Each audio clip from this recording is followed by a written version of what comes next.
pessoal, sejam bem-vindos a mais uma edição do melhor podcast que o YouTube já viu, já ouviu, já assistiu. Qual? Pode crer, isso mesmo. Eu sou a Elô e é um prazer imenso estar aqui com você em mais um episódio do Pode Crer. E desde já eu quero te pedir, em nome de Jesus, deixa Deus te usar. Se inscreve no canal do Pode Crer. Se inscreve, a gente já alcançou a meta de 100 mil. E estamos chegando, já passamos também de 101 mil. E em breve, 150 mil, 200 mil, não queremos crescer, não queremos parar de crescer. Então eu te peço, por favor, se inscreva no nosso canal, ative o sininho da notificação, dá o like nesse vídeo, deixa o seu comentário falando sempre bem, não pode falar mal, não pode falar mal. O que você tiver de ruim para falar, você guarda no seu coração, guarda e ora pela gente pra gente poder melhorar. Mentira, pode falar o que você quiser, comenta aqui, deixa o seu like. Quanto mais pessoas comentarem, deixarem o seu like, muito mais o YouTube vai sugerir esse conteúdo. Muita gente, quando abrir o aplicativo, vai ver lá, ó, Pode Crer, e vai ser sensacional, tá bom? Já falei que eu sou Elô, já, porque da outra vez eu esqueci, mas eu sou Elô, eu sou Elô, eu sou Elô. E o convidado de hoje é uma pessoa muito especial, ele é cantor, é compositor, pernambucano, daquela terra linda que eu amo. Ele é esposo da Laine, pai do Gabriel e em breve da Mariel. Ele também é intérprete e compositor de uma canção linda, recorde nos streamings, Sou Casa. Então com vocês, Eliseu Alves! Tudo bom, minha amiga? Que alegria estar aqui no Pode Crer. Vamos embora, vai ser bem Bem-vindo, Eliseu. Bem-vindo, é um prazer agradeço. receber você. E como é que tá com a chegada da Mariel? Tá quase chegando, Tô né? ansioso. Ela tá previsto para ela chegar dia 9 de dezembro. 9 de dezembro? Gabriel é dia 6 de dezembro, ela tá pro dia 9. Eita, meu filho faz dia 10 de dezembro. Pode chegar até no mesmo dia do Eita, Gabriel. que legal. Vai ser linda essa festa dupla no ano que vem, né? Dupla. Meu amigo, seja bem-vindo. E eu quero saber, assim, qual a melhor experiência que você já viveu com Deus? Assim, qual foi a sua primeira experiência com Deus? Acho que depois da conversão, né, de fato, de receber, né, Jesus como Senhor e Salvador, eu vim de um lar cristão, mas me afastei do evangelho, me afastei da igreja. E eu lembro que a minha adolescência, que foi uma adolescência muito, muito perturbada, né, andando com pessoas que não devia, fazendo não nasceu muita num lar coisa cristão? errada. Nasci num lar cristão, mas era o rebeldinho, né? Desgarrou. Desgarrei. Aí voltei para Jesus em 2007.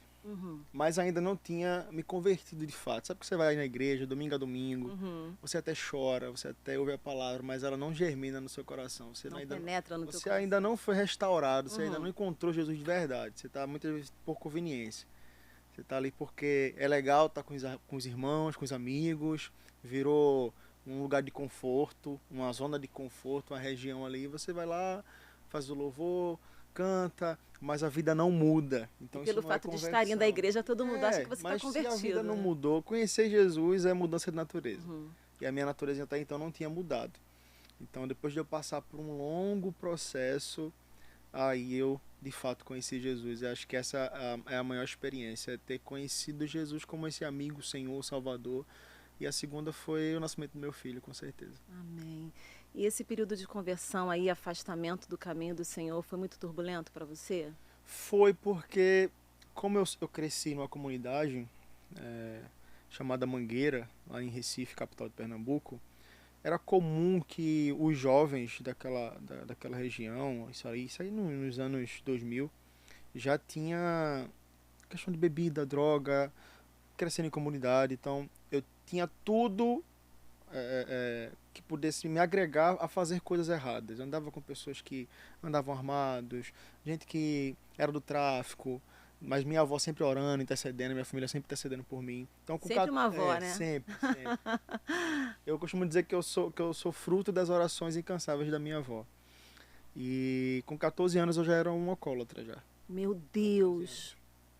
Todo tipo de bebida? Bebia todo final de semana. Meu Deus, com 14 anos, Eliseu. E como foi isso? Você precisou de ajuda, a não ser a espiritual também, uma Então, psicológica? Era mais uma fuga, né, pra mim, né? Eu sou filho de pais separados, fui criado pelos meus avós. E era mais uma fuga pra mim naquela época de me sentir pertencente a algum lugar. Então eu queria estar no meio da galera, dos meninos, ia fazer tudo para me parecer com ele. Então, se eu via um menino mais velho que eu queria andar com ele, então eu andava como ele, se me vestia como ele, eu queria pertencer àquele lugar, né?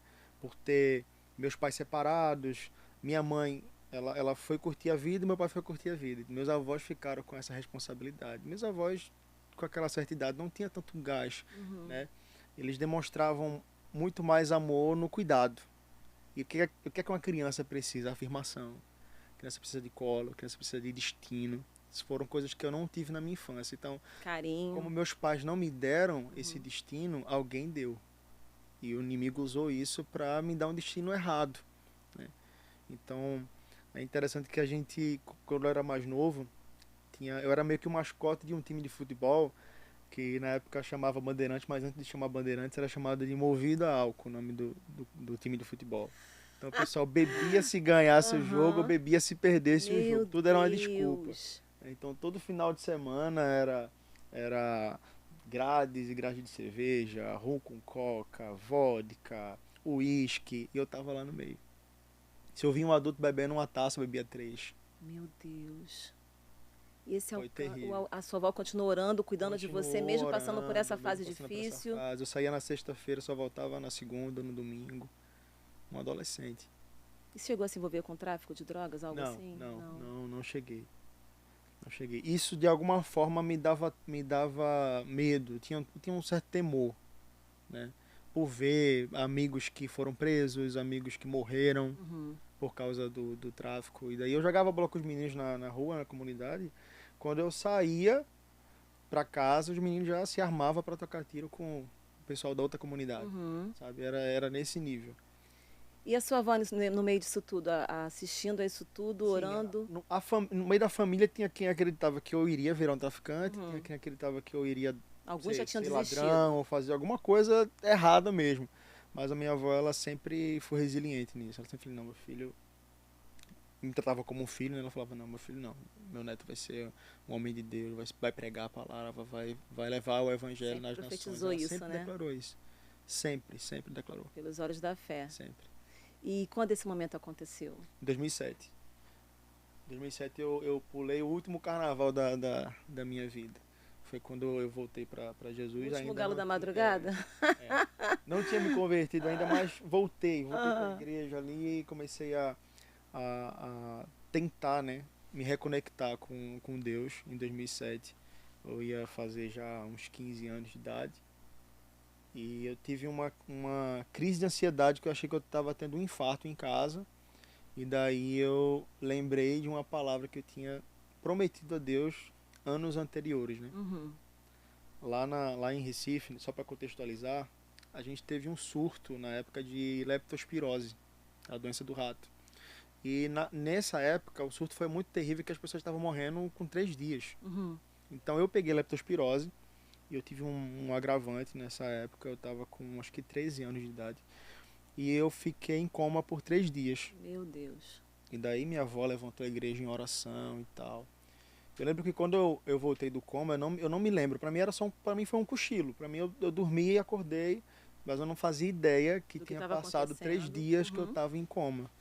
Né? Lá na frente foi que minha família veio explicar que eu estava desacordado, que eu estava em coma, desenganado pelos médicos. E daí a igreja se levantou em oração e Deus me ressuscitou, literalmente, né? Me trouxe a vida de volta.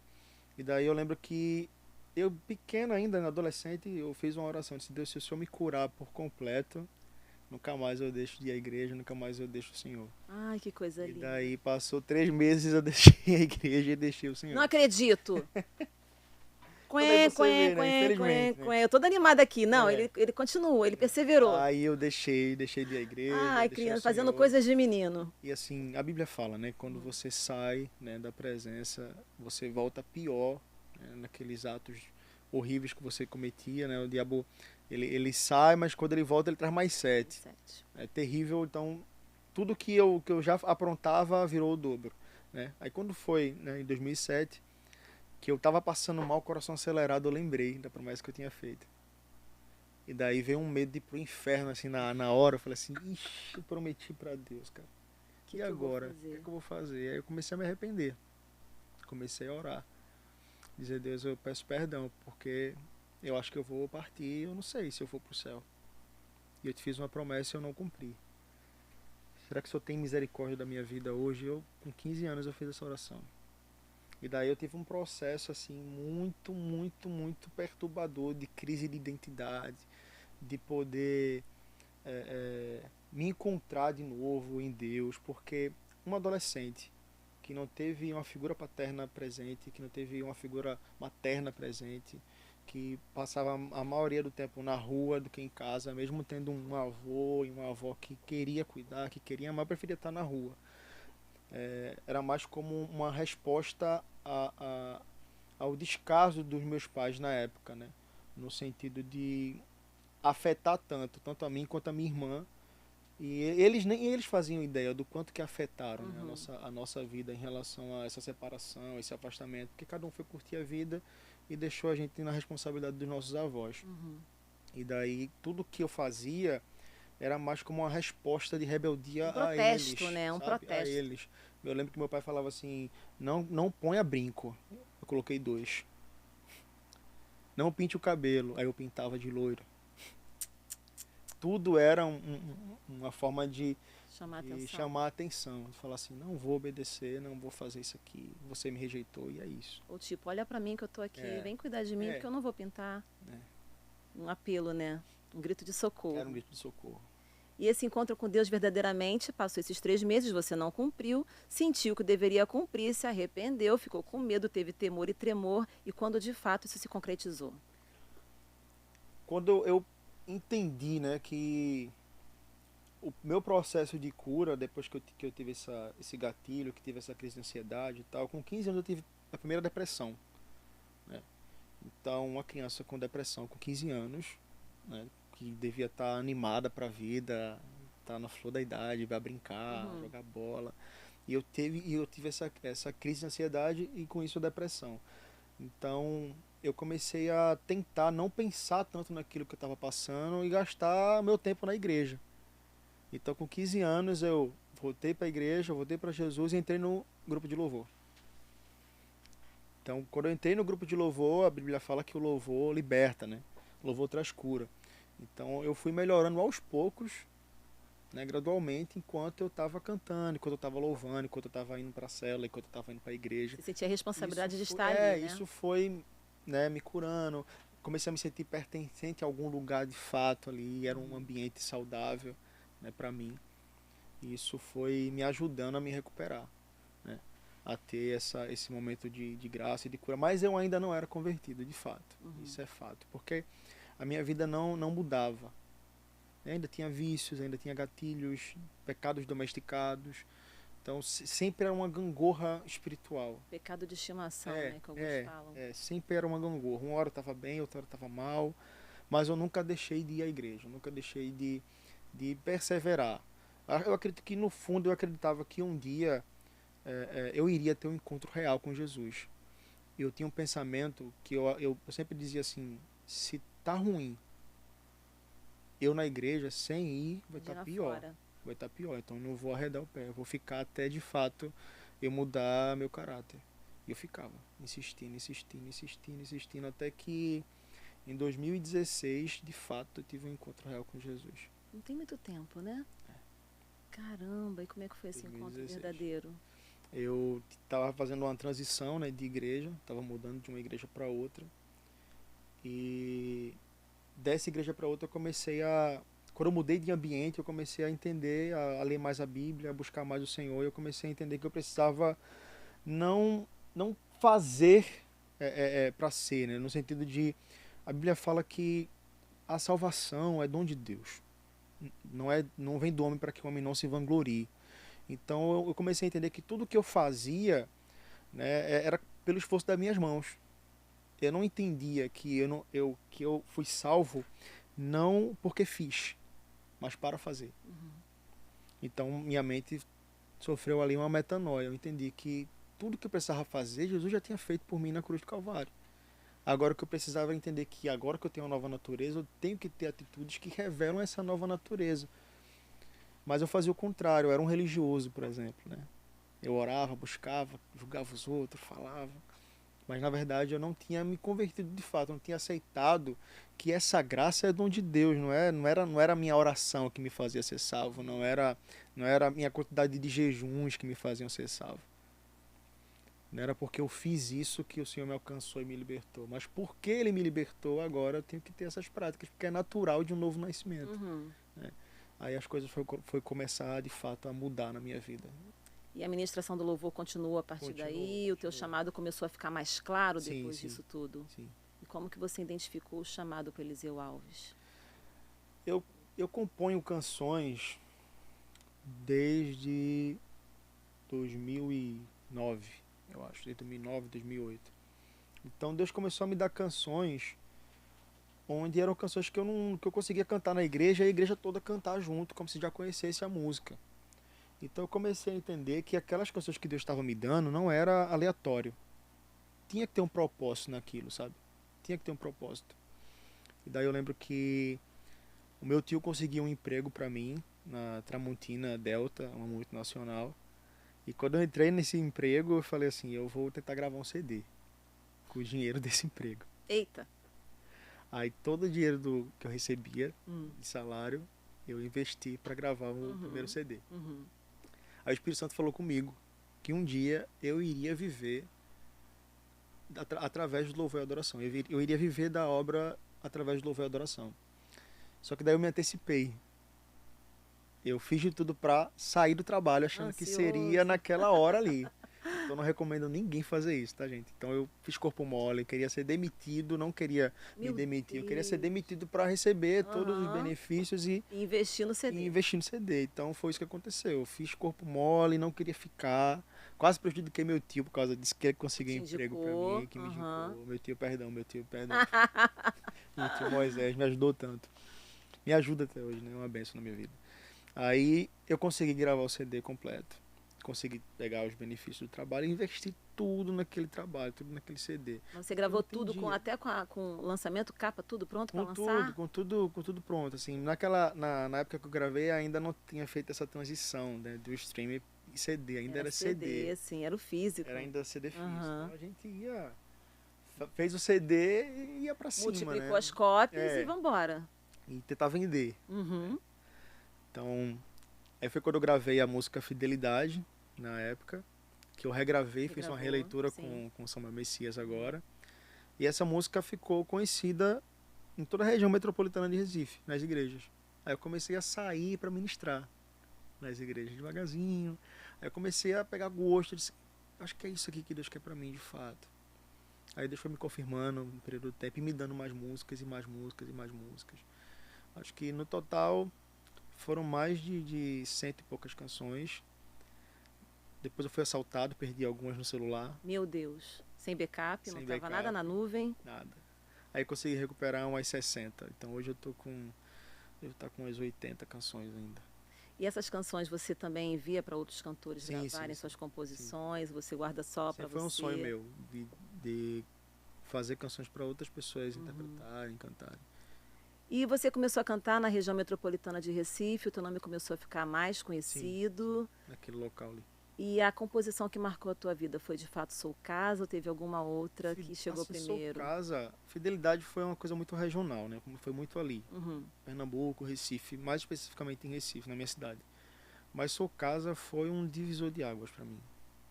Foi um divisor de águas. Em tudo. Em tudo. E é uma canção cantada no planeta, né? Sou Casa, ela é uma composição que, na verdade, ela é uma oração de arrependimento. Maravilhosa. Quando eu compus Sou Casa, eu estava numa vigília da nossa igreja, e o Espírito Santo me confrontou quando eu estava escrevendo essa canção. Que, na verdade, eu não sentei para escrever a canção, foi no espontâneo do louvor da igreja que essa canção nasceu. E o mundo inteiro canta ela. E meu filho de 10 anos, de 14 anos, já conhece ela, já conhece há muito tempo, já canta desde muito tempo. Muitos testemunhos através dessa canção. É alguma coisa assim incrível na minha vida. Eu lembro que era 2 horas da madrugada, a gente estava na vigília e eu estava cantando aquela música do André Aquino, Quando Ele Vem. E no espontâneo, o Senhor me deu uma visão, enquanto eu estava ministrando. E Ele me mostrou um quarto escuro e muita sujeira. Muito entulho. E o Espírito Santo falou assim pra mim: o altar não te respalda mais. Eu sei quem é você quando ninguém te vê. Eita. Aí na hora eu tremi assim, gelei, comecei a chorar. E enquanto ele estava mostrando isso pra mim, toda aquela sujeira, aí eu comecei a cantar: tens liberdade aqui, Espírito de Deus, Espírito de Deus, tens liberdade aqui, Espírito Santo, Espírito Santo. E quando eu tava, à medida que eu ia cantando, ele mostrava quase como uma vassoura, sabe? Um rodo assim, tirando a Limpando. sujeira do quarto. E eu comecei a declarar: eu sou tua casa, tua morada, eu sou teu lar. Naquele momento ali, Mude as coisas era de eu dizendo para lugar. Deus assim: eu ainda acredito que o Senhor pode mudar minha vida de maneira real, de maneira definitiva. Eu acredito. E eu estava afirmando, quase que profetizando: eu sou tua casa, eu sou tua morada, eu sou teu lar. Muda, o Senhor tem liberdade, pode mudar as coisas de lugar. E no meio da meditação eu comecei a ser tomado por um sentimento de perdoado, que O é o teu melhor perdão é sentimento que você pode ter. completo. É Sensacional. saber que você não merece perdão. É. Mas, de alguma forma, ele nos perdoa Uhum. incondicionalmente. E eu, quando comecei a sentir aquele sentimento de ser perdoado, eu comecei a gritar, literalmente gritar: o teu perdão é completo, ele sara minha alma, ele sara minha alma. E daí essa canção nasceu dessa forma. E um grito de alguém que está sendo liberto de É, verdade. eu lembro que durante a semana, domingo, o pessoal foi cantando a música. E daí o pessoal daqui já começou a mandar mensagem: alguém manda o link dessa música, alguém manda o clipe dessa música. E não Não tinha, porque existia não existia. ainda. Mas eu já ouvi essa música. E todo mundo falava isso. Eu já ouvi essa música em algum lugar. Era como se Familiar, né? familiar. E interessante, né? Que depois que Deus me deu essa casa, ele começou Deus me deu sua casa, ele começou de fato a mudar as coisas de lugar. Porque acho que 3 meses depois que ele me deu sua casa, eu entrei na pior crise de depressão que eu podia ter. Tive uma recaída de depressão. E eu lembro que eu tava noivo da minha esposa. E 3 meses antes de eu gravar Sou Caso, o clipe da música Sou Caso, eu iria me suicidar. Eu chamei minha esposa pra conversar com ela, minha noiva na época, e eu tava decidido a terminar o relacionamento com ela pra poder dar cabo da minha vida. Porque eu sou o primeiro namorado, o primeiro beijo, o primeiro tudo dela, ela é filha de pastores. E eu não queria traumatizar ela, eu ficava com isso na minha cabeça. Eu não vou traumatizar essa mulher. O primeiro namorado dela se tirar a vida, então eu vou afastar ela de mim, deixar ela longe. Aí eu vou preparar aqui uma carta aqui pra família e vou dar Meu cabo da minha Deus. vida. Disseram quase com uma convicção, assim, É que uma decisão. eu vou resolver, porque eu não aguento mais sofrer. Eu queria parar de sofrer, parar de chorar por tudo, parar de não querer. Era tão dual, sabe? Você querer ter vontade de viver, mas então você não querer. Só quem passa por uma crise severa de depressão, de Sim. ansiedade, sabe como que é. E aquilo perturbou muito minha cabeça. Eu disse: eu vou dar cabo da minha vida, eu quero parar com isso. Eu quero poder ter paz. Na minha cabeça eu achava que tirando a minha vida eu teria paz. E daí eu passei por esse processo de ver pessoas sendo curadas da depressão e eu não. Através da música Sou Através da Caso. sua música. Comecei a ouvir testemunho de pessoas dizendo assim: eu fui liberto da depressão, eu ia me suicidar, eu desisti do suicídio quando eu ouvi essa canção. E eu ainda estava num processo de cura. Ainda estava caminhando para esse processo. Você mesmo ainda estava Sim. lutando E nisso. eu lembro que no dia da gravação, junto com o meu pastor e a Alaine, que minha esposa, estava lá. E eu falei: amor, como que eu vou dizer que eu sou casa de Deus? Com alegria. Se tudo que eu sinto é dor e tristeza, como é que eu vou fazer isso?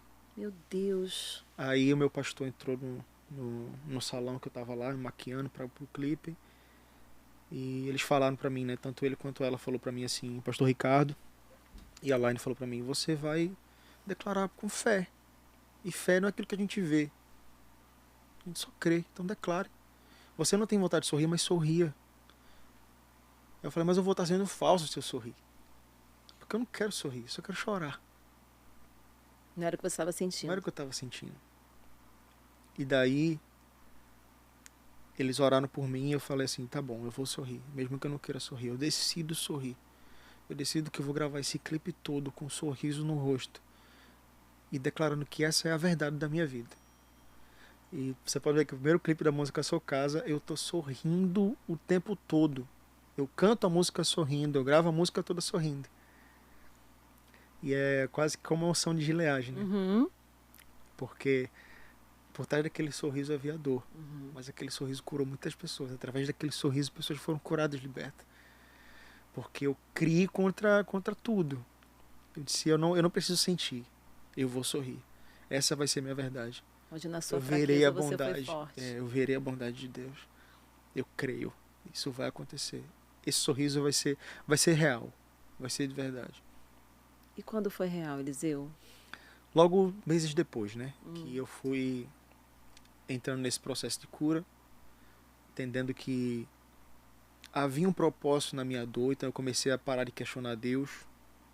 Comecei a parar de dizer, por que comigo?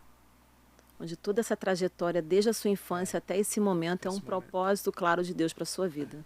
Você começou a Eu comecei enxergar falar, isso. por que comigo? Aí eu comecei a inverter. Eu comecei a falar, por que não comigo? Por que não comigo? Deus não tem filho predileto? Elias passou por dificuldades. O Eliseu passou por dificuldades na Bíblia. Davi passou por tremendas dificuldades na Bíblia, de angústia. Mas todos eles tiveram seu ponto de resgate.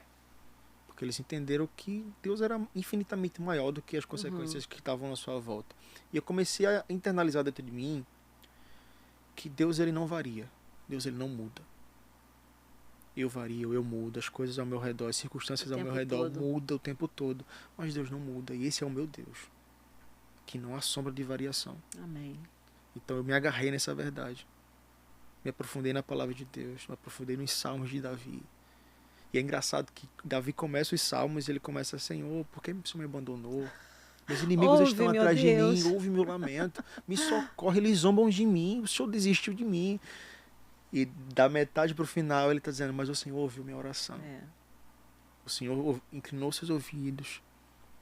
O Senhor é meu resgatador, o Senhor me livrou das mãos dos meus inimigos. E eu fico imaginando que é Davi literalmente profetizando ali contra, sabe, é tanto que ele está declarando coisas que talvez ele nem estava enxergando, mas ele estava crendo, e quando ele fala, por que você está batida, minha alma? Por que você está perturbada dentro de mim? Espere em Deus, pois eu ainda o louvarei. Então eu me agarrava nessas verdades, eu dizia, eu vou ver a bondade do Senhor na terra. Você procurou alguma ajuda? Sim. Eu tinha muita dificuldade. Até hoje eu estou fazendo, né? Voltei a fazer terapia. Tem muita gente que tem dificuldade mesmo. Eu espiritualizava muito as coisas. E entender que Deus capacitou profissionais e profissionais cristãos também para cuidar da nossa saúde mental. Então eu negligenciei muito isso, né? Por ter tantos traumas, desde a rejeição, né, dos pais. Acho que nos dias atuais isso tem melhorado muito, mas ainda existe muito preconceito relacionado à ajuda psicológica para esses casos. E acabou que muita gente banalizou muito o assunto, né? Tem gente que ainda até hoje não leva a sério. Tem muita gente que não leva a sério. Fala assim, isso é frescura da geração Z. E olha que eu não sou geração Z, sou 92. Então eu não sou geração Z. Mas a falta do cuidado, do ensino para cuidar disso, né? Dessa saúde mental, é muito importante, gente. Mudou. Se conhecer é muito importante. Né? E a palavra de Deus não te restringe a fazer isso, a cuidar da sua saúde mental. Né? Isso ajuda, é uma ferramenta que Deus usa pessoas para curar, para tirar pessoas de lugares que ela nem mesmo sabe identificar. Sabe? Então eu aconselho, se você está passando por isso, claro, Deus ele pode fazer aquilo que a gente não consegue, mas existe uma parte que tem que partir de nós, querer. Porque de tudo que aconteceu comigo, se eu não quisesse, se eu não tivesse força, de falar assim, não, eu vou para cima, eu vou sair. É uma luta que você vai ter que lutar sozinho, no sentido da decisão, sabe? Se você não for, não tem uma pessoa que está com extrema depressão, que está querendo desistir da vida, se ela não for por ela, não adianta.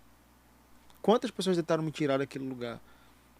Mas só o Espírito Santo conseguiu me tirar de lá, só Jesus conseguiu me tirar daquele lugar. Amém. Porque eu criei. E porque eu tomei isso como verdade. Senão eu vou para cima, eu não vou desistir. Eu quero desistir, mas eu não vou desistir. Eu rejeito esse sentimento de querer desistir. né? Aí eu comecei a me cuidar e hoje voltei para terapia, a coisa melhor da vida é fazer. E a sua Indico. avó? E minha avó feliz da vida, né? Quando ela viu isso tudo, Feliz o da que Deus vida tem por, feito na por sua Deus estar fazendo vida. tudo que tem feito. Minha avó é uma mulher de Deus, é uma profeta. Eu sou fruto, Qual o nome dela? literalmente, Irmã Creuza. Irmã Creuza. Irmã Creuza da Irmã Assembleia do de Coque? Deus, irmã do Coque. Oh, glória a Deus. É, irmã do Coque. Que coisa linda. E continua orando por você, pela tua Continua orando família, pela tua Eu costumo vida. dizer que a astrose dela piorou por causa das orações Oh, por a mim. bichinha de De joelho, joelho, no orando. milho. Mas eu falo com convicção. Eu desfruto de promessas que foram geradas no joelho da minha avó. Então é muito importante, né? As pessoas que vão assistir esse podcast, as pessoas que vão ver essa entrevista, ver essa conversa, assistir essa conversa, né? Você que é mãe, você que é pai, você que é tio, não desista.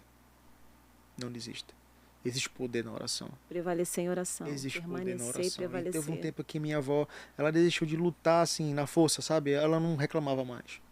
Eu chegava de madrugada e ela não reclamava, falava nada. Só orava. Só orava. Foi as orações dela que deram certo de fato. E crer no que a palavra fala. Se um ou dois em meu nome concordarem, assim será. É Jesus que fala isso. A Estela esteve aqui no nosso podcast também, ela falou uma coisa nesse rumo.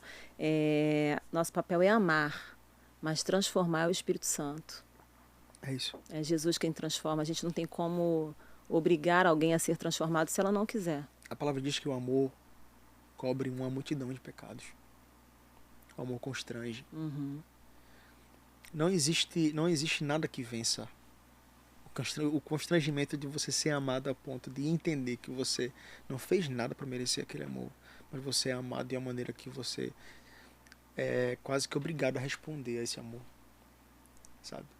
E é esse amor incondicional que Deus espera da gente. Que amor é esse, né? Que amor é esse? Infinito, imutável. Ele é maravilhoso. Que você em casa esteja sendo alcançado por essa graça. Amém. E por esse amor em nome de Jesus.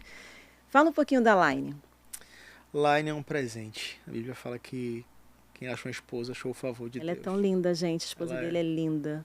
Deixou muito bom. Eu orei muito, tá, gente? Mas ela não orou nada, né? Nada, Tá, bichinha. Eu fiz um jejum de Daniel. Mas ela, acho que ela vacilou nisso aí. Ela não orou muito, não. Graças a Deus, o Gabriel é a cara dela. Lindo. Aí eles vão dizer que você é feio. Eu não sou feio, eu sou engraçado. Sou varão. simpático. Sou simpático. Se lembra de alguns anos atrás, olha o que Deus tem feito. Coração alegre, formosei o rosto. Existe um antes e depois da Laine, tá? Tem. Ela te ajudou nessa mudança também. Mas, ó, quando eu conheci Laine, eu tinha um cabelo no ombro. Eita! Era. Eu parecia o Uga Uga. Gostava Lembra de do rock, Uga Uga, alguma aquela coisa novela assim? Uga Uga? Lembro. Eu parecia o Uga Uga. Homem das cavernas. Eu parecia um surfista. No dia que eu fui pedir a mão da Laine namoro ao pastor, ao meu sogro. Pai dela, pastor. E da Assembleia. Aí eu cheguei da Assembleia, detalhe. Cheguei lá com uma bermuda florida, de surfista, uma camisa preta bem justa. Eu era bem magrinho. Jesus. E o cabelo no ombro. E eu cheguei lá. Que luta. E eles olharam pra mim assim, com essa cabeça. Falaram, minha filha, em nome de Jesus. É isso? Eu já cheguei chamando minha sogra de tia. Que isso? Que intimidade. E ela falou, não me chame de tia que eu não sou irmã da sua mãe. Eita, adorei. Corte rápido. Me chame de irmã Midian. Midian? Meu Deus. Foi muito engraçado, mas eu fiquei constrangido. Assim, pisei na bola. Aí, pior que quando eu olhei pra ela, eu falei assim, desculpa, tia. Não. Consertando, errando de novo. Eu pedi desculpa, tia. Aí meu sogro sentou lá e falou assim, vai, fala, o que você quer? Aí jogou o cabelo pra trás. Eu tive a conversa mais sincera que eu pude ter com alguém. E eu não sabia que dali ia sair algo bom, não. Mas sem vergonha nenhuma. Não, eu cheguei e falei assim, pastor, é o seguinte. Eu sou um ministro de louvor há alguns anos, tá? Tô tentando viver do ministério. Eu não sou a pessoa mais próspera do mundo.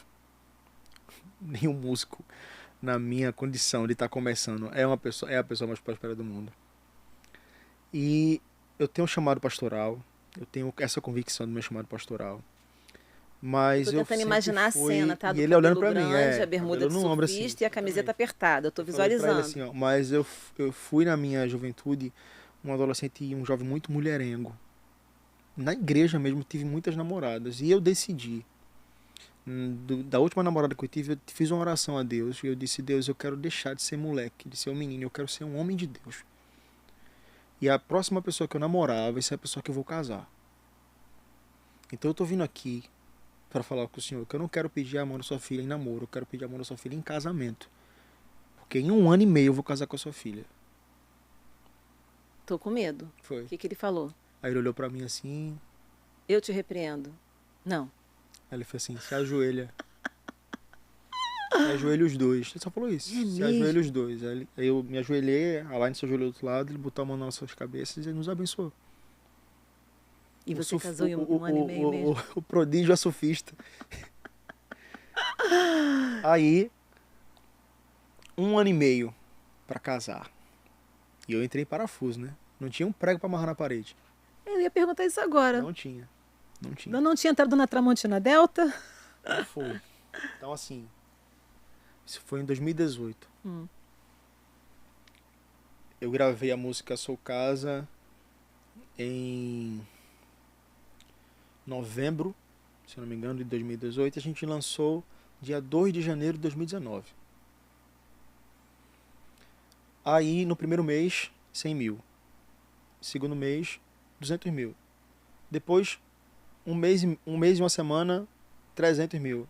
Aí na outra semana, aí começou de semana em semana subir mais 100. Uhum. Aí, 1 Viralizando. milhão. E daqui a pouco, quando eu fui ver, 3 milhões. 4 milhões. Aí eu disse, "Ih, vai dar certo." Mas até então não tinha nada. Não tinha nada. Eu lembro que a gente estava no culto da virada, em 2018 para 2019. Eu lembro de falar para Deus, eu não tenho como casar com essa mulher. Mas eu fiz uma promessa, Jesus me ajuda. Eu ajoelhei, E eu Senhor. chorando, e ela chorando de um lado, e a turma pensava, tá chorando porque virou o ano. A gente tava chorando de desespero, porque a gente tava começando o ano, e era aquele ano que eu ia casar, que eu disse que ia casar. Uhum. Prometeu, né? Deu a sua palavra. Prometi. Porque na verdade eu não falei 1 ano e meio, eu falei 1 ano, lembrei. Eu falei 1 ano, porque eu ia casar com ela em 1 ano. Aí a música Sou Casa estourou de um jeito assim absurdo. Meu pastor Ricardo tinha uma conexão com o Maurinho. Conhece o Maurinho? Conheço. Maurinho divulga. Uhum. Maurinho é Maurinho Divulga é sensacional. famoso. Aí o Maurinho foi, conheceu meu trabalho, viu o clipe da música Sou Casa, que, se eu não me engano, não estava nem lançado ainda, ou a gente tinha acabado de lançar. E daí ele mostrou pra Alessandra. Uhum. Disse assim, tu tem que olhar com carinho pra esse menino aqui, tem alguma coisa diferente. Aí o Maurinho fez essa ponte, a Alessandra curtiu, aí mostrou pra chefa. Aí a chefa curtiu, aí entraram em contato com a gente pra um contrato. E o casamento foi depois do contrato com a Foi MK? depois do contrato com a MK. Foi no ano do contrato. Eu lembro que a Sou Casa ela explodiu de uma forma tão absurda que tinha no último mês, eu lembro que no mês que antecedia o casamento, eu casei no dia 7 de dezembro de 2019. Eu passei Dezembro é um mês bom nessa casa, hein? Eu tive 23 ou foi 24 agendas no mês. Nossa. Eu cheguei do Rio, fiz a última agenda no Rio. Do Rio eu cheguei em Recife na sexta-feira à noite, peguei meu terno para casar no sábado pela tarde. Então assim, foi muito frenético assim. Do nada a minha vida mudou. Eu não tinha de fato um prego para amarrar na parede. Do nada tem uma música estourada e eu tô rodando o Brasil para lá e para cá, cantando nas igrejas. Em algum momento o teu sogro enxergou que isso poderia acontecer, você não acha? Eu não sei, eu não sei se foi o meu excesso de sinceridade, que ele falou assim, esse cara tem uma coisa diferente nele, que ele não tem medo de Sim, ele falar. enxergou de repente Ele só algo. falou, sabe? Mas ele é um homem de Deus, ele não ia entregar Claro. a filha dele, que nunca tinha namorado na vida. Ela é gêmea, a irmã dela namorava já, mas ela nunca tinha namorado. E um pai, né, é preocupado. E eu não queria tirar ela da casa do pai sem dar o mínimo, o mesmo ou um pouco mais do que os pais dela já davam a ela, o conforto que ela merecia, que ela tinha. E daí eu me lembro que no dia do casamento, né, eu lembro que nesse período antes do casamento, eu saía de uma agenda, comprava um móvel. Eu pegava o dinheiro da agenda e imobiliava a casa. Uhum. Saía de uma agenda, comprava um móvel e imobiliava a casa todinha. Ficava com nada, só casa. Tudo à vista. É, tudo à vista. Eu não queria ficar devendo. Entrar com dívida é complicado. Tome, pronto. Aí, no dia do meu casamento, no dia 7, meu sogro foi mais cedo comigo pra arrumar as coisas. E daí ele começou a chorar. Do meu lado. Aí ele olhou pra mim e falou assim, você me disse há 1 ano atrás que em 1 ano você casaria com a minha filha, você tá cumprindo. O porque você é um homem de palavra. Eu nunca mais vou esquecer daquele dia. Que lindo, né? Nunca mais. Aquilo me pegou de uma forma assim. E meu sogro é um homem de Deus. Eu nunca cheguei na casa do meu sogro um dia sequer que ele não esteja lendo a Bíblia, estudando a palavra, orando. E você alcançou uma responsabilidade durante toda essa trajetória de repente, no momento dessa frase, você vê como eu estou sendo e como eu fui curado. Sim, sim. E pra mim, Deus, claro que Deus mudou isso, ressignificou isso em mim, mas pra mim era quase como pagar a dívida dos meus pais. Eu não queria repetir o erro deles. O meu maior sonho sempre foi ter uma família. Ser um bom pai, ser um bom marido. Dar pro meu filho aquilo que eu não tive na minha infância.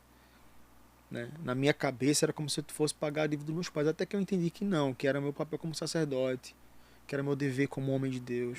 Amar minha esposa acima de todas as coisas.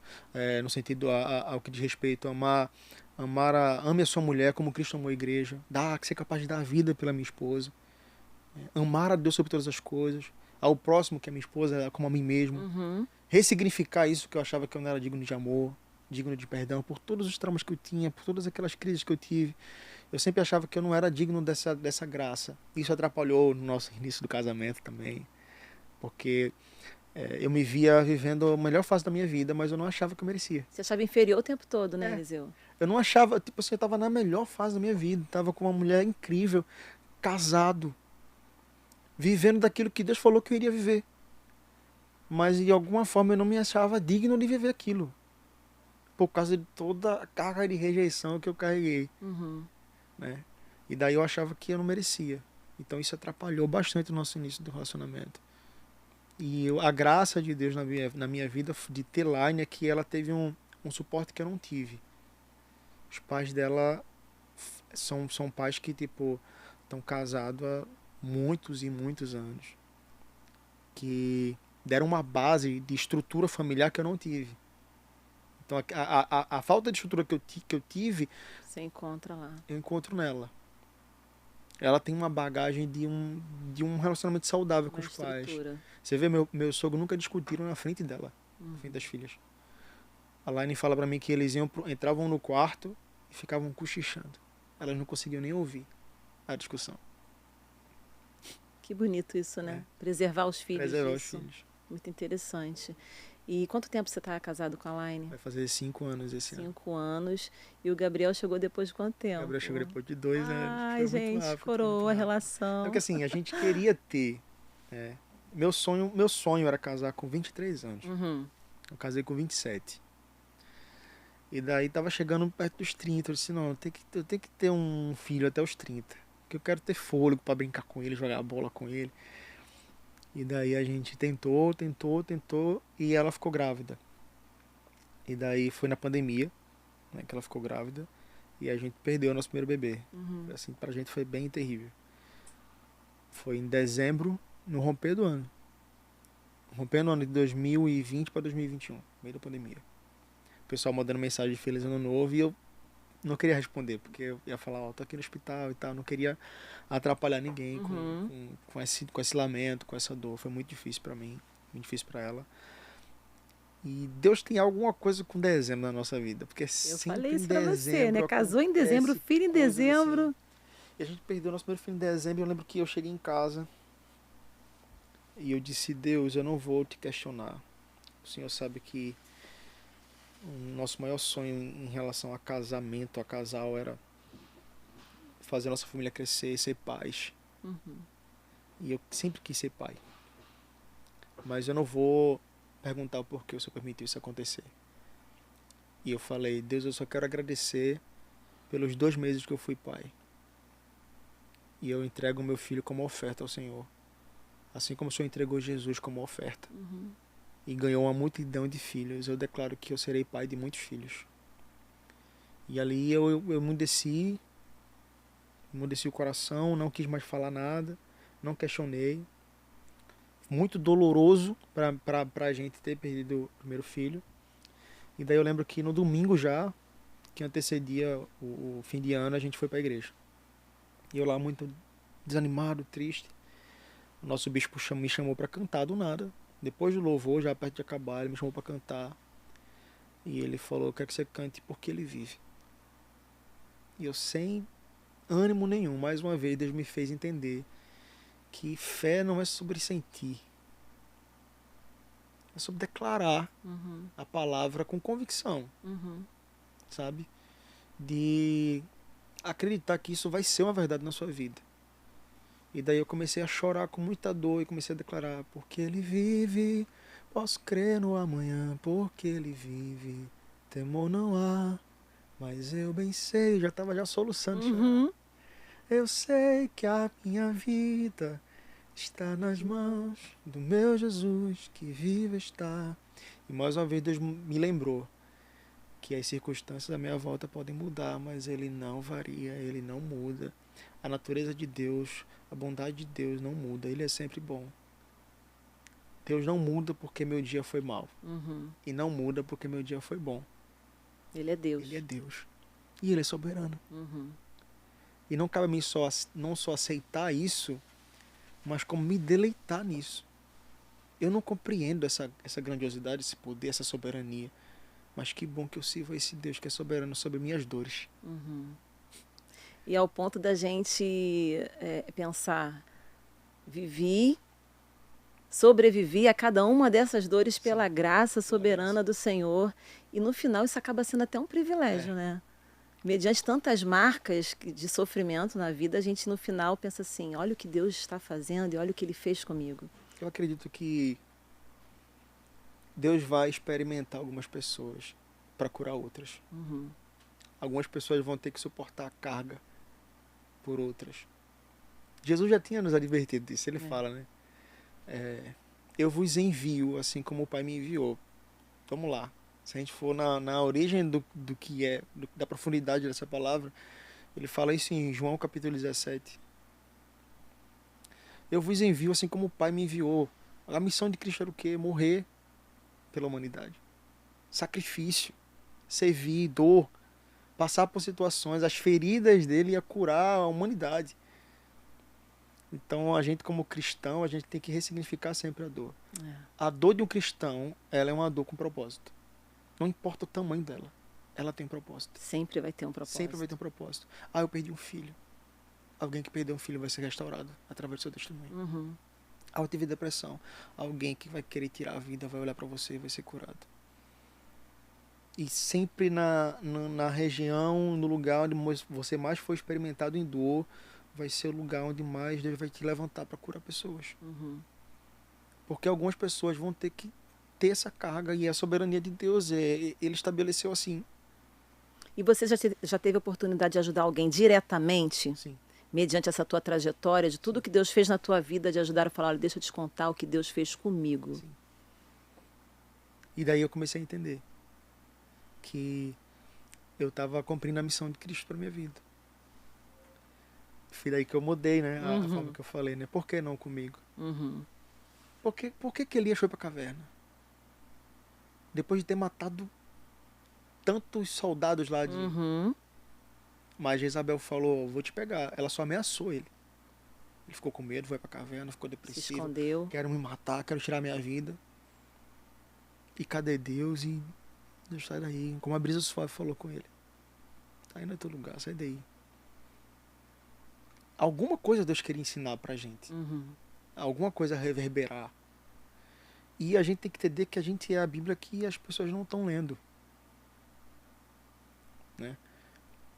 Talvez uma pessoa que está à sua volta, que não conheceu Jesus, não vai parar para ler a Bíblia. Você é a Bíblia.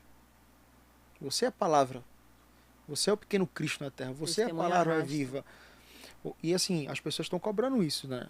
Já. É a sua vida, é a minha vida, que vai revelar um Jesus real. Não aquilo que eu falo. Porque muitas vezes aquilo que eu falo está totalmente desconectado com a minha vida. Que é o que Jesus falava sobre os fariseus. Sim. Então, quando eu comecei a entender, eu estou sendo experimentado em dor, porque tudo que acontece na minha vida não é sobre mim, mas é sobre um coletivo. Porque até nisso, Deus ele é um Deus de coletivo. E claro que ele vai falar com você no individual, que ele vai trazer algo, mas nunca Deus ele vai deixar a oportunidade de abençoar pessoas. Quer seja na dor, quer seja na alegria.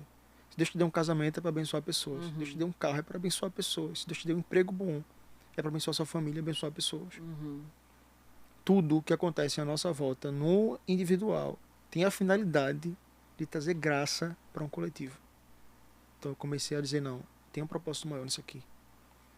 Isso foi me ajudando. Muito, muito, muito, muito a entender isso. E o Gabriel chegou depois de quanto tempo? Aí, 3 meses depois, a gente descobriu que estava grávida de novo. Ô, Glória, foi E rápido. o Gabriel nasceu em dezembro. Dezembro também. No mês que a gente perdeu o nosso primeiro filho. E já tá com 2 aninhos. Tá com 2 aninhos e pouco. Vai fazer 3 anos no dia 6 de dezembro. E a Mariel tá prevista para dia 9 de dezembro. Eu amo dezembro, também faço aniversário em dezembro. Meu filho também faz aniversário em dezembro. Dezembro é um mês maravilhoso, muito especial. Engraçado que eu nasci no dia 3 de novembro. E dia 2 é dia De finados. finados. Eu nasci no dia 3, porque Deus falou assim, não. Dia de Não vai nascer no finados dia do não, morto, chega. Deixa eu ressuscitar logo esse menino no terceiro dia, dia 3, toma aí. Tem tanta coisa para acontecer. Se ele fizer aniversário no dia 2, isso não vai ficar assim. Vamos mudar isso. Aí aconteceu no dia 3. No dia 3. Não teria como ser dia 2 mesmo não, amigo. Tinha não. Mediante tudo Não dava, isso. não Não dava. teria como. Eu ia conectar, né? Dia 12. Você tá vendo até nisso no meu dia. É, olha Que só. dificuldade. É, mas você veio para o Dia dos Vivos, que é o dia 3 de novembro. Glória a Deus por isso. E agora a Mariel está chegando também em dezembro e pretende continuar multiplicando a casa, a família. eu Você falou que queria. gosta de uma casa com muitos filhos, É, né? Meu sonho era ter uns 4. Estamos aí num casal. É, mas eu acho que vai ser uns 3. É. Acho que vai ser uns 3. Que Eu bom. queria muito adotar. Uhum. Eu queria muito adotar porque eu fui adotado, né? Meus avós me criaram. Então, meu avô, ele tinha um espírito de adoção, assim, muito grande na vida dele, assim. De amar, né? É, o Espírito Santo na vida dele. Tipo assim, ele tinha uma coisa paterna absurda. O meu avô, ele casou com a minha avó grávida da minha mãe. Ele assumiu minha avó e minha mãe. Ah, que legal. Aí, meu tio, a mãe dele rejeitou, entregou ele pra minha tia não podia ficar porque minha tia estava grávida, Seu avô criou. entregou ele pra minha avó, e era um tempo de chuva, muita chuva, assim, em Recife, e daí meu avô falou assim, vou ficar com ele, vou colocar o nome dele de Moisés, que ele foi trazido pelas águas. Então, Ai, que Moisés. lindo. Aí já colocou o nome de Moisés, adotou. Criou eu e minha irmã. Ele colocou o nome da minha irmã e meu nome. Ele colocou meu nome Eliseu e colocou o nome da minha irmã Zípora. Zípora. Muito bom. Então, assim, eu fui criado pelos meus avós como pais adotivos. E isso me gerou vontade. E só principalmente que eu entendi que adoção hoje, né, o meu entendimento de adoção hoje, né, não é sobre a necessidade de você ser pai. Mas é sobre a necessidade de alguém ter um pai. Dividir esse amor com alguém. né? É. Porque às vezes o coração da pessoa que quer adotar é o desespero de porque não teve um filho. Então eu preciso ter um filho. Eu preciso De ser qualquer pai. jeito. Mas na verdade, do outro lado tem uma criança que foi rejeitada. Que está com uma imensa dificuldade de se abrir para alguém. Porque ela tem medo de ser rejeitada de novo. Só quer ser amada. Então hoje eu enxergo a adoção não como uma necessidade de alguém ser pai, mas a necessidade de alguém ser filho. Alguém tá por aí agora precisando de um pai. Isso é muito mais profundo do que alguém que quer ser pai. E a sua esposa tem esse desejo também? Ainda não queimou no coração dela, ela fica balançada. E por não ter queimado ainda como queima no meu coração, eu respeito muito a decisão dela. É, porque se for de Deus, no momento certo, queima no coração dela também. Vocês em conjunto. Eu não forço. É um sonho que se apraz o coração de Deus fazer, a gente vai fazer. E pra mim vai ser uma honra. Amém. Continua morando em Recife. Continuo, minha terrinha. Tem vontade de vir pro Rio de Janeiro? Eu já recebi tanto convite para vir pro Rio, para ir morar em São Paulo. Mas eu entendi. E dizem que para cá as agendas facilitam, né? A facilita questão de muito. aeroporto, Se for pela questão passagem. financeira, né, eu tô quase que me sabotando ficando em Recife. Mas eu entendi, né, Deus me deu uma palavra muitos anos atrás que eu ainda não cumpri tudo que eu preciso cumprir na minha terra. Então não dá para ir para os confins da terra antes de fazer Samaria, Judéia. Então se um dia Deus quiser me levar para um outro lugar, Ele vai fazer isso. Mas com a direção. Eu não posso me mover pela necessidade. Toda vez que eu me movi por necessidade, eu me dei mal. Então eu preciso mover pelo propósito. Então se Deus ainda tem um propósito comigo na minha cidade, de eu precisar fazer algo mais relevante para minha cidade, então eu preciso ficar lá até isso acontecer. Sim. Gente, o Eliseu acabou de lançar o álbum Cores, né? Nesse álbum tem a participação Samuel Messias, Juliane Souza, Bruna Carla E Anderson Freire. e Anderson Freire. E no final desse conteúdo aqui, a gente vai colocar o card e a tela final do último lançamento, que foi com a Juliane Souza, que é uma música que eu amo, que música linda, para você poder assistir também e ser abençoado. Me fala um pouco de como nasceu esse álbum. Tem muitas músicas que são releitura, né? Como Fidelidade. Uhum. E a música Intenção também, que foi bem... Foi um impasse na hora da escolha da música, porque ela é uma letra muito forte, né? Uhum. Mas a outra parcela das canções foram canções que eu escrevi na pandemia. Uhum. Num momento difícil, assim, de não poder sair, de estar em quarentena. E eu começar a declarar ali. Por exemplo, Suficiente fala sobre isso, né? Eu declarando que o Senhor vai suprir todas as minhas necessidades. Porque a gente que vive de música é agenda, é um trabalho sendo gravado. Uhum. E parou tudo, eu não podia nem viajar para poder gravar algum projeto. Sim. Então eu fiquei maturando o primeiro projeto com a MK, recebendo daquele projeto, sem agenda. Então eu recebia ofertas de pastores para até suprir necessidade de casa. Uhum. Então assim, foi uma coisa... Período difícil. Período difícil para todo mundo. Uhum, para todo mundo, sim. Para todo mundo. A MK também me ajudou muito no que pôde, ela me ajudou, me deu todo o suporte. Mas foi um período difícil. Uhum. Não foi um período fácil. Eu acho que todo mundo passou por um perrengue, assim. A gente da área da música passou por algum perrengue. Na área do entretenimento em si, né? É. Show, evento, todo mundo passou por um perrengue. O pessoal vivia de live, assim, né? Era Fazendo sair. live. Então o pessoal foi fazer live, Quando fazer podia, alguma coisa e tal. sim. Então assim, foi bem difícil mesmo. Aí eu aproveitei esse tempo e eu disse, eu tenho que gerar algo dessa dificuldade. Preciso gerar. Então hoje eu pego como ferramenta. Tá acontecendo alguma coisa, tem que gerar a vida disso aqui. Então eu vou para oração. E a maioria das minhas canções, elas são orações cantadas. Em vez de eu orar sem o violão, eu pego o violão e eu começo a orar com o violão. Ou então eu leio a Bíblia com o violão. Uma das coisas que eu muito faço é isso. Eu pego a Bíblia, abro um texto e eu começo a ler, Tocando. tocando e colocando numa melodia. Ou então Passagem, né? orando uma oração espontânea com Deus ali.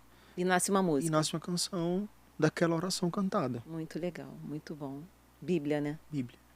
E tem alguma outra canção aí guardada Tem. para o nosso próximo projeto a ser lançado pela MK Music? Tem coisa muito boa. Essa canção Tema Sou Casa 2, a missão. Essa canção ela é uma canção muito especial, porque ela fala sobre esse lugar de alcance, né? De perdão, de graça. Né? O nome da música... Não conta não, dá o nome da música não, dá spoiler não. Eu só quero saber se tem algo muito bom vindo por aí. Tem. Tem, né? Tem. Essa música é muito forte. É? Ela tem... Não dá spoiler não, doida pra ela saber. tem falado comigo, com a igreja, com a minha igreja local. Ela tem sido uma música tema de uma das ministrações do nosso encontro com Deus Ai, que lindo. nas igrejas. Então todo mundo já canta a música e fica perguntando, quando é que lança? Quando é que lança? Eu quero ouvir a música, que só ouve quem vai pro encontro. Aí só ouve quem vai pro encontro. Aí o pessoal sai do canto e fala assim, aquela música, fala, não pode mandar. Porque não Calma aí. Não pode mandar. Então assim, é uma música muito, muito especial. Eu não sei se ela vai ter uma proporção que Sou Casa teve. Eu aprendi a me desapegar disso. Né? Porque a gente quer música. Viciado em números, né? Porque a gente quer música. Se a gente ficar pirado nisso, a gente vai fazer música comercial. Não é problema em fazer música comercial. Mas você se torna uma pessoa sem propósito. Ou então com um propósito errado, porque só vai focar nos números. E às vezes, o fora da caixinha, você ir na contramão do mercado, é que vai fazer a diferença. Sim. É você fazer porque você está fazendo para Deus e é por isso que você vai dar o melhor. Por exemplo, eu tinha uma mania de todas as canções que eu escrevia, eu dizia, Deus me deu. Isso é uma mentira. E é uma mentira para todo mundo que fala. Eu escrevi uma canção. Deus não te deu todas as canções. Às vezes você quis dar uma canção para Deus. Às vezes você quis ter a boa vontade de declarar o seu amor e a sua graça. E às vezes Deus ele trouxe algo sobre você ali, um E não tem entendimento nada de de errado algo. nisso. E foi Deus que te deu. Eu Uhum. acredito nisso. Uhum. Mas tem canções que não. Tem canções que a gente teve uma ideia legal e a gente torce para Deus gostar. É. E pro povo gostar. E daí que a gente fala que Deus deu para o pessoal não ficar falando, né? Não ficar Uhum. criticando a música. É. Mas tem música que não foi. Tenta espiritualizar. Tem que espiritualizar, mas tem música que, tipo, eu acredito que são até músicas boas, mas que não é pra eu gravar, por exemplo, ou outras pessoas vão gravar. Tem canções que não tem nada a ver com o meu estilo e Deus fala assim, manda pra pessoa. Manda pra tal pessoa. E a pessoa, nossa, que música. E a outra pessoa grava, e eu nunca vou gravar aquela música. Que não é o teu estilo, não foi Porque feita não pra eu não fui você. chamado pra gravar aquilo ali. Aham. Mas Deus, ele me dá a graça de compor pra outras pessoas. Você se considera worshipeiro, raiz? Worshipeiro, eu tenho muita dificuldade Aham. com essa questão do worship. Eu queria que você falasse um pouco sobre worship. Eu tenho muita dificuldade. E o que eu vou falar aqui vai parecer uma sabotagem. Talvez eu receba Não, mas um eu monte quero que de você fale, dislike. vai.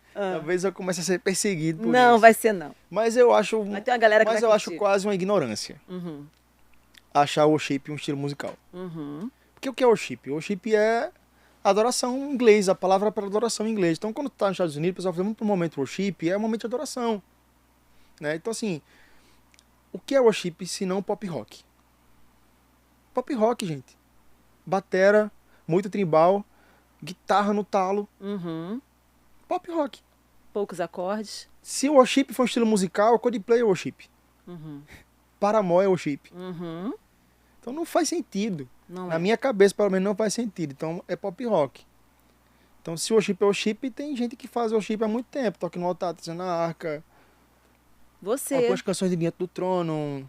Enfim, tantas e tantas pessoas. Então assim, não é. Pra mim, não é. Eu acho que a turma... O vício do brasileiro de americanizar tudo Uhum. tornou cansativo.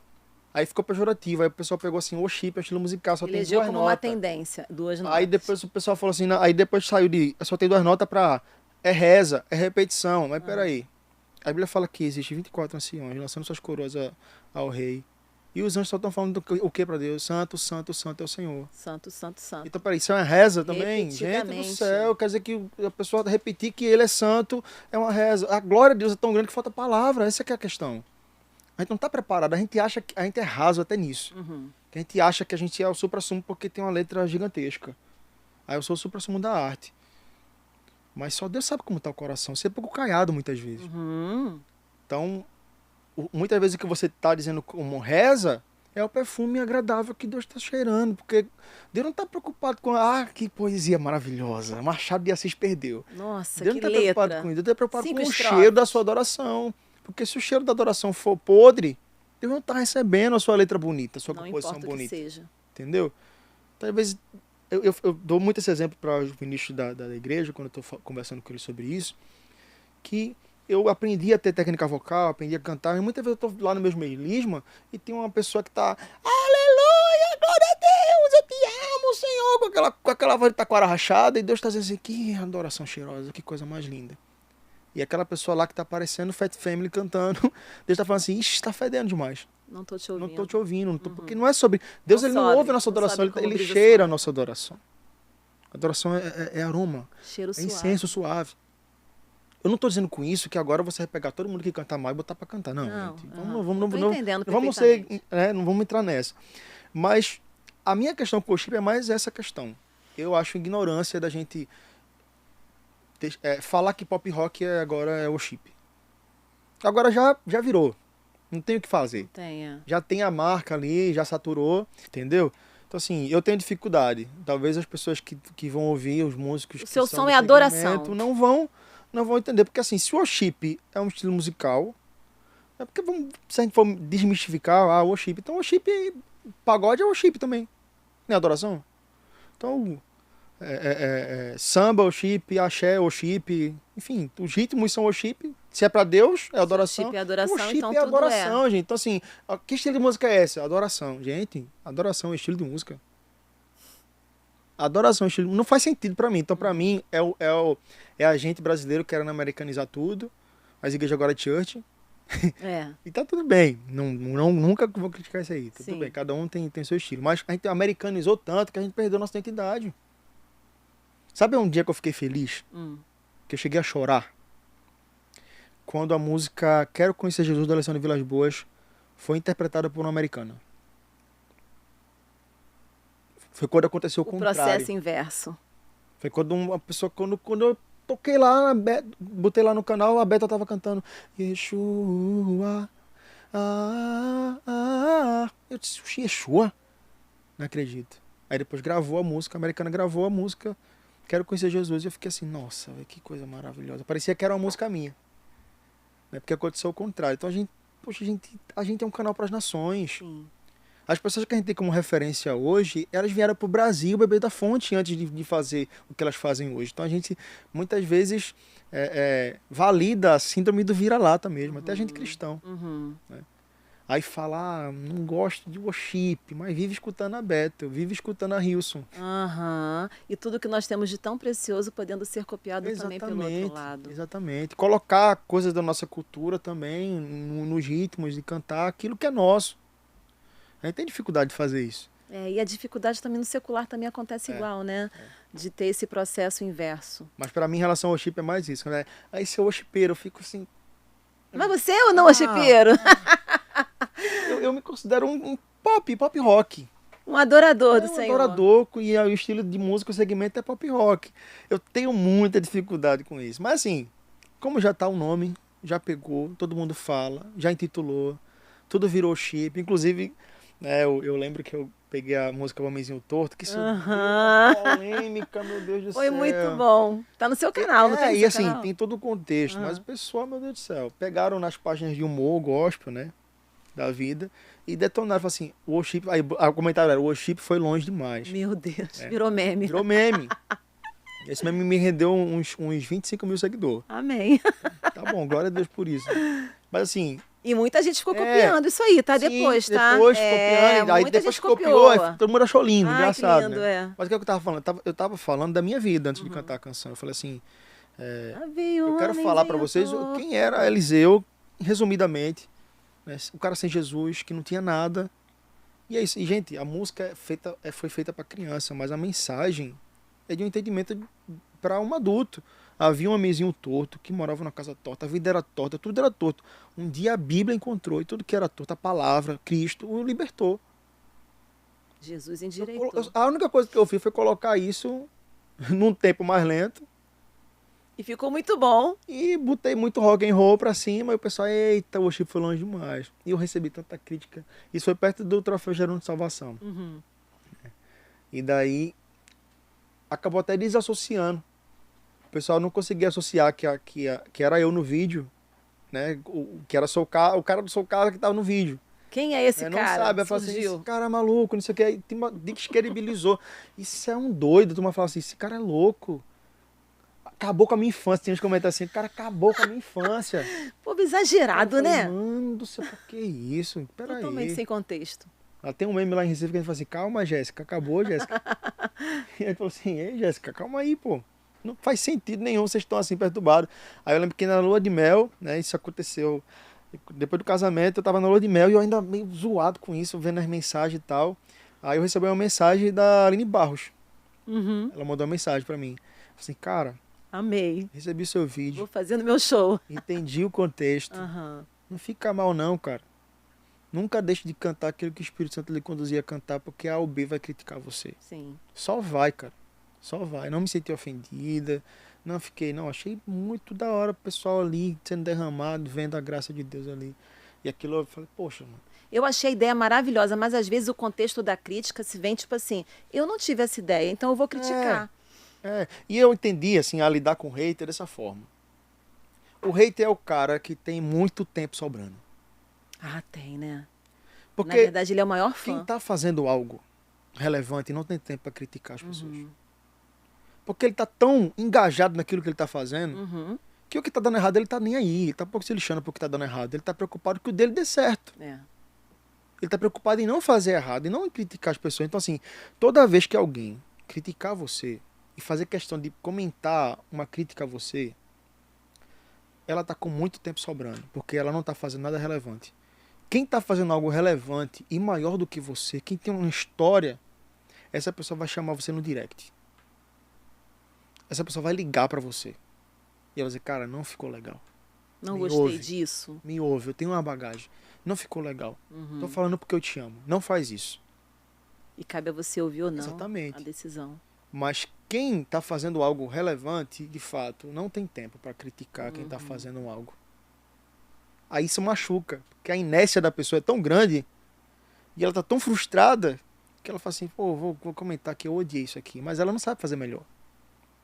Ela só sabe dar o que ela tem. Exatamente. Não sabe fazer melhor e não sabe ter a mesma Exatamente. ideia antes, Exatamente. de repente, para ser o primeiro. Exatamente. Gente, nós estamos chegando no finalzinho desse episódio maravilhoso. Mas antes, a gente tem aqui um bate-bola, um papo, um jogo rápido que eu vou perguntar e você vai responder, Eliseu, tá? Não pode pensar muito, tem que ser o que vier na sua cabeça. Que venha tudo certinho, em nome de Jesus. Qual canção que não gravou, mas que você gostaria de ter gravado? Essa que você falou que não era pra falar o nome, mas é ela. Essa que vai sair, né? É ela. Tá, no próximo EP do Eliseu vai ter essa canção lá. Ele não gravou ainda, mas ele gostaria de ter gravado, mas ele vai gravar. Um show, ou um evento, ou uma igreja, um lugar inesquecível que você esteve? É um projeto meu. É o que eu quero fazer a nível grande, que hoje eu ainda não tenho essa estrutura. Mas vai fazer. É algo meu. Sua canção favorita? Não precisa ser só sua, não. Pode ser Minha de outro canção cantor. favorita. Qualquer uma. De outros cantores também. Preciso de ti. Linda, maravilhosa. Vai lá dentro da nossa alma, né? Um lugar. Minha casa. Sou tua casa. Prato preferido. Prato preferido. Eu gosto muito de estrogonofe. Estrogonofe. Não é um prato nordestino, né? É um Não. prato mundialmente conhecido. O cara tava esperando uma culinária nordestina, um baião de dois, Prato uma preferido. carne Mas de na verdade, sol. eu me equivoquei. Eu sei que eu tô me delongando muito. É bate e volta, né? Não, mas tudo bem, vamos. Cuscuz. Cuscuz, o amarelo. Cuscuz amarelo. Cuscuz. Cuscuz. Com carne seca, carne de sol. Com tudo. Com ovo, com Ele é muito salsicha, bom, né? Eu com também bacon, gosto. com charque, com tudo. Eu também morei em Pernambuco, eu Cuscuz conheci. é bom demais. Ai, o que te deixa triste? O que me deixa triste. Não cumprir algo que Deus designou para fazer. Ou demorar para fazê-lo. Uhum. Eu sou muito melancólico com isso. Quando não acontece, eu fico, por que eu não fiz isso? Por que deixa eu Sofre. fazer? É. O que te faz feliz? Fazer aquilo que Deus me chamou para fazer. Obedecer. Conseguir. Sem esquecer e sem desviar, né? É. Do que você não abre mão? Família. Família. Um sonho. Um sonho. Deixar um legado para minha família absurdo, assim. O nosso bispo, ele ensina pra gente que herança é bens. Mas legado é o que você internaliza na vida da sua família. Sabe? E é isso que eu quero. Eu quero que meu filho olhe pra mim e ele consiga enxergar um homem diferente, um homem que revela Jesus. Eu não quero que ele olhe pra mim e fale assim, Eliseu é um cara massa. Eu quero que ele olhe pra mim e fale assim, eu vejo Jesus no meu pai. E eu quero ser como meu pai. Uma saudade, Eliseu. Uma saudade. Família. Quando eu tô na agenda, eu só quero chegar em casa. Doido pra Depois de uma voltar, agenda, né? É tanto que eu não gosto de ficar 3 dias fora. Uhum. Eu não, A não eu ser não que eles curto. estejam eu não juntos. curto. Por quê? Muitos amigos ministerial perderam. Perderam rumo, perderam tempo. E quando foi tentar resgatar isso, já era tarde. Por causa da agenda, por causa desse frenesi de eu preciso estar, eu preciso construir um patrimônio logo, eu preciso fazer. E eu comecei a não negociar mais isso. Eu preciso ter mais tempo com a minha família do que nos palcos. E eu sei que é chato, estou muito novo, eu sei que eu ainda vou rodar muito, eu quero. Não posso ser hipócrita, mas nada que vai me deixar muito longe da minha família. Eles são seu primeiro ministério. É. Isso. Quem é o Eliseu Alves? Filho, pai, marido, depois músico. Conheceu, gente? Ficou alguma dúvida de quem é o Eliseu Alves? Não ficou. Amigo, muito obrigado por esse momento, foi maravilhoso. Tenho certeza que o pessoal de casa foi muito edificado. Deixa o seu comentário, o que você achou desse podcast. Quem você gostaria também que estivesse aqui falando, dando um testemunho, contando todas as bênçãos incontáveis do Senhor sobre a sua vida. Fala alguma coisa, se despede das suas redes sociais. Acabou, gente. Muito feliz de estar aqui no podcast. Tenho acompanhado vocês demais. Sempre me edifica os cortes. Eu gosto muito de ver os cortes. Uhum. E os cortes sempre são sensacionais, sempre me edificam. Que vocês não parem com esse projeto, com esse trabalho. Que Deus possa trazer graça de vocês alcançarem mais pessoas. Acredito que o canal não tem muito tempo, mas já está com 100 mil. Isso é uma coisa muito boa. Daqui a pouco está com 1 milhão, com 2 milhões. E vamos abençoar esse povo. Gente, vocês que assistiram, muito obrigado por estarem até aqui.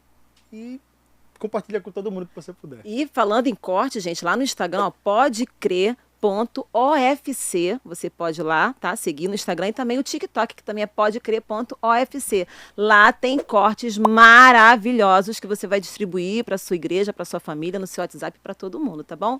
Beijo e até o próximo episódio.